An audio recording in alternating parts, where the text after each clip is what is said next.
This is my final reflective analysis for Foundations 3.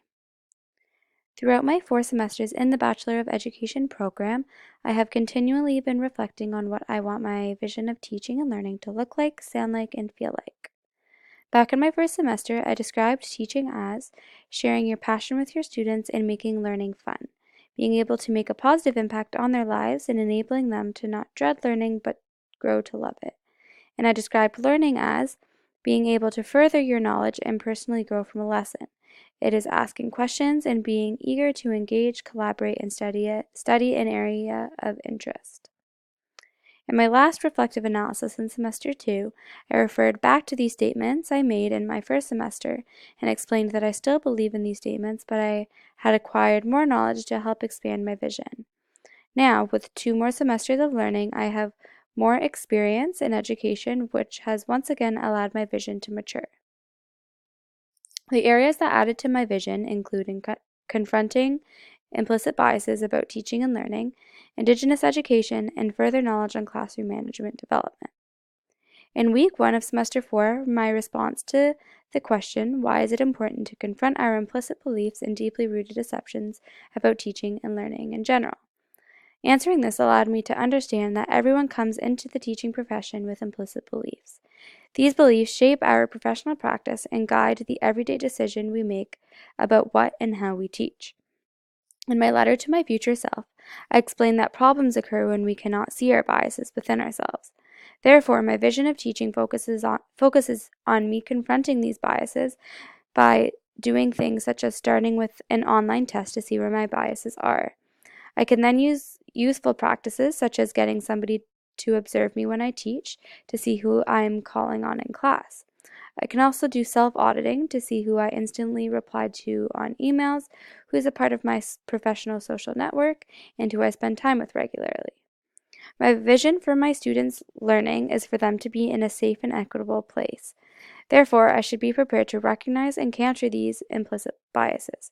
Doing these things will not only help me grow as a teacher, but as a person as well. If I want my students to grow and succeed, I need to allow myself to grow and learn as well.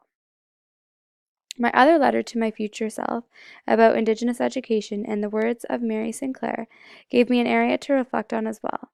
I stated that if the material is not learned or taught in the school, it will not get taught anywhere else. When young people learn about Aboriginal history in residential schools, they will become a part of the reconciliation process. My vision for learning is to educate myself and learn more about the history and the events that happened. The more I know and understand, the better I can bring this into my classroom in a meaningful way. As for my vision of teaching, I want to make sure I deal with these lessons in an age-appropriate way. In younger grades, bringing a book or illustration or asking kids what is something special to them and how they would feel if it was taken away from them could be effective ways. Hearing the story of Mary Sinclair matured my vision by allowing me to think of ways to continue the reconciliation process with my own learning and my teaching practices. In semester 4, week 5, we used Garrett's model to look at classroom management in more depth. Garrett's model discusses developing an organized physical layout of the classroom, developing clear rules and routines, establishing caring relationships with and among students, planning and implementing engaging instruction, and addressing discipline issues. Classroom management is something I was always worried about from the beginning of this program. Learning about these proactive methods is something I have grown to learn and value deeply. Building a safe and trusting relationship with my students and creating a safe and organized classroom space is definitely an important piece to my teaching and learning vision.